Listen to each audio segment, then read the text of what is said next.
Rachel from Just Breathe, and this is your 10-minute beginner Pilates workout.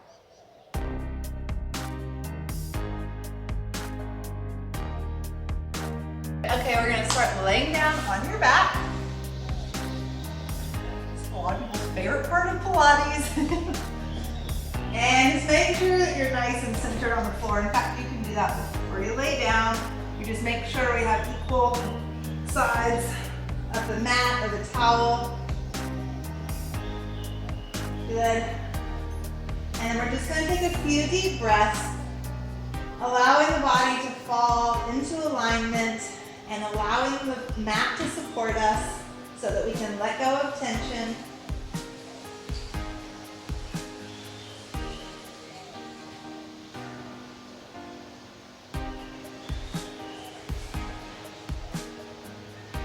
And we're going to start with some gentle chin nods. So you're just going to keep your head in contact with the floor and draw your chin down toward your chest. And then just look directly back up to the ceiling. Drawing your chin down, you should feel a lengthening in the back of the neck. And then just looking back up to the ceiling. You don't need to overly tilt the head back, particularly if that doesn't feel good. Just continuing a few of these chin nods.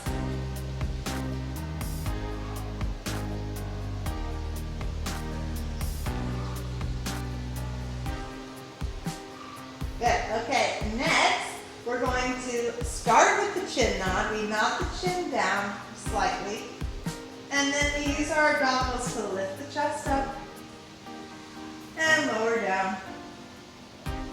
Nod the chin, lift the chest. So I'd like for you to think of using your abdominals to lift the chest, not leading with your chin. I like to think of it as a seesaw. If I push my ribs down and slide them, then my chest is going to automatically lift.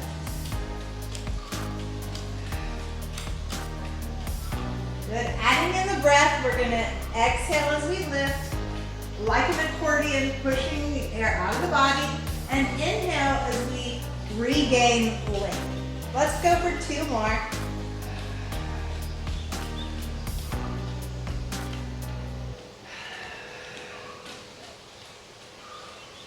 Good.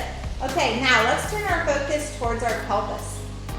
And same thing, we're going to begin with small movements. We're going to pull our hip bones into our belly, which scoops the pubic bone up. And then we're going to lower that back down into what we call neutral, which is when the hip bones and the pubic bone are level. Exhaling as we tilt. Inhaling as we go back. So what I'd like you to focus here on is when we go into this tilt, focus on using the abdominals to make that happen. That's why I tell you to pull your hip bones into your belly versus pushing with the feet or over-recruiting your glutes or your butt muscles. That helps us warm up the abs and get used to moving from our core, or our powerhouse as we call it, Pilates. Good. Okay, let's build on that movement. You're going to start with that good ab curl or pelvic tilt, and we're going to continue peeling the spine off the mat, one bone at a time, taking a breath in at the top, and exhale, rolling back down, bone by bone, getting that nice stretch in the low back as we finally settle the hips and the tailbone. Good. Again. Get that nice ab engagement in first, curling, and then peeling up, and then rolling back down. A few more times. We call this in Pilates articulating the spine, bone by bone. I like to think of it as making my spine nice and supple.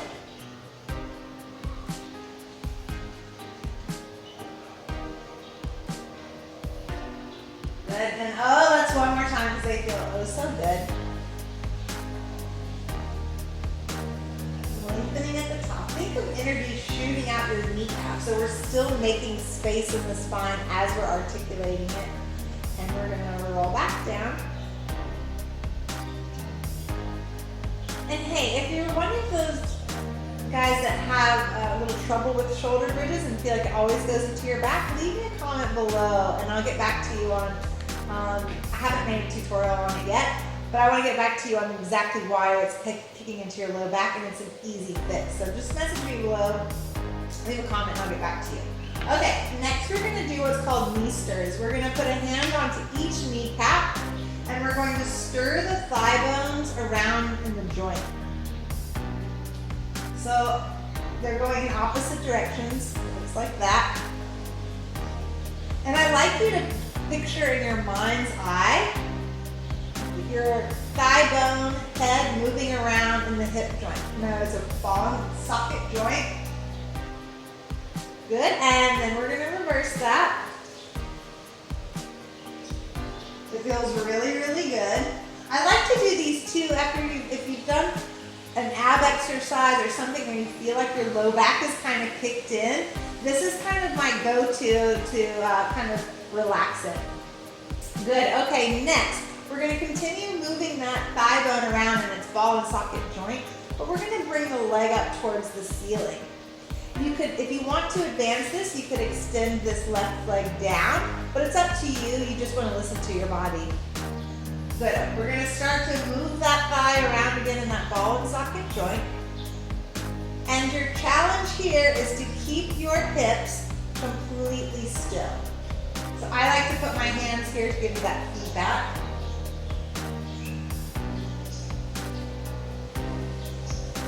Good, and then you're gonna reverse that circle. The more you practice this, the bigger that circle can get, but you don't wanna let your pelvis go completely haywire and rolling all over the place, because then you've lost the intention of the exercise. All right, let's just give that knee a quick hug before we transition to our other side. Nice work, by the way. All right, other side, we're gonna get that leg up. It can be straight or softly bent. Again, this opposite leg can be down or up. It's your class, and we'll start to circle. Keeping that pelvis nice and still. Picturing that thigh bone head rolling around in the ball and socket joint.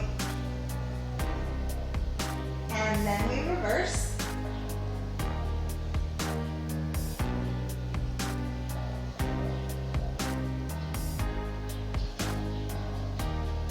Good, and then we're gonna pin that knee in, give it a nice hug.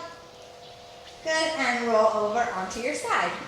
Okay, so when you roll over onto your side for our side leg work, I like for you to line yourself up on the back of your mat or towel. That gives you feedback at home to know if you are in a straight line, right? So I'm gonna line myself up back here. So now I know that my head and my tailbone and my spine are in the right alignment and organized, and my bottom leg is bent forward. You reach that top leg long, perhaps even pulling up a space here, which I think of like a mouse hole. You want your hip bones stacked one on top of the other here. Keeping that still, we're gonna just lower and lift that top leg, which is in line with the body. So you can kind of think of it if someone was looking down from above, like a bird's eye view, I could be in between two pieces of glass here.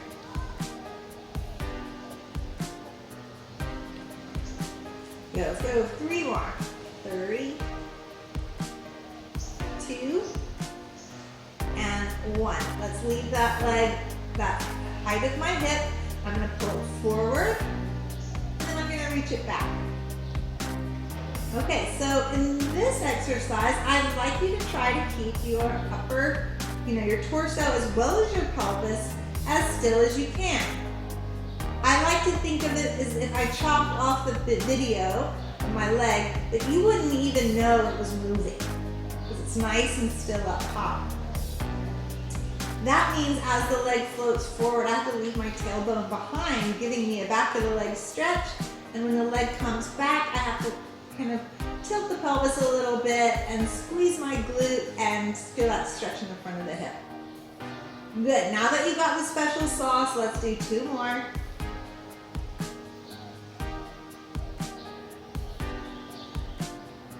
Good.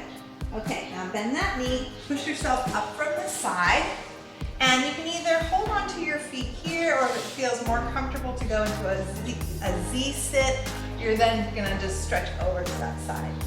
Take a deep breath. Good. Anybody hear that pop? All right, okay, get organized, right? Sometimes our default is not to be in alignment. So that's why I like you to get organized properly so we can move and strengthen from a properly aligned posture.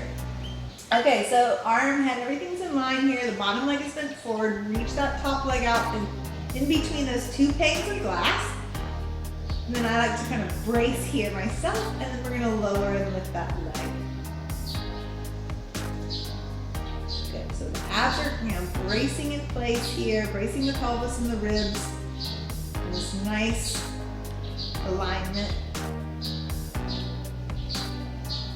And hey guys, if you're enjoying these beginner videos, I have a whole playlist of beginner videos, and I'll link to those below. So just have a look when you're done here. Good, now hold at the height of the hips. We're gonna hinge forward, leaving our tailbone behind, and then reach back, scooping the pelvis under. So you kind of feel this whole tug of war happening in the core, but visually there's no change. Pilates is a lot about what's moving and what's not moving. Let's go 4 more.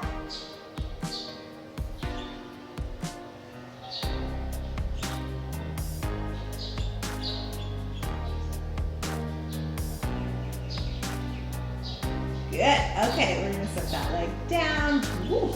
And we're gonna push ourselves up, again with stacked legs or in the Z-sit, and stretch over to the side. Good. Let's reach and take a nice deep breath into that side body.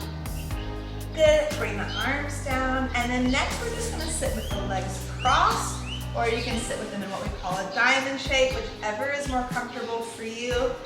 And we're just going to do what I call a spine roll. So you're gonna lengthen up nice and tall. Imagine we were sitting up against a wall, and we're gonna articulate or peel the spine off that wall, bone by bone, melting towards the floor, but mindfully, letting the head relax. Good, when we can't go any further, you're gonna lengthen out. You get a nice big stretch in the hips here. Think of lengthening that spine out, and then you're gonna sit back up. We're gonna do that one more time. I'm gonna show you from the side. Melting down, bone by bone, lengthening out, and sitting back up. Now let's reverse that. Let's hinge forward as far as our hips will allow. Then we melt down, and then we stack the spine or articulate back up that imaginary wall. Last time, hinge forward, drop, and restack. Rolling the shoulders back and lifting the head. Congratulations on taking time for yourself today, and I'll see you in the next workout.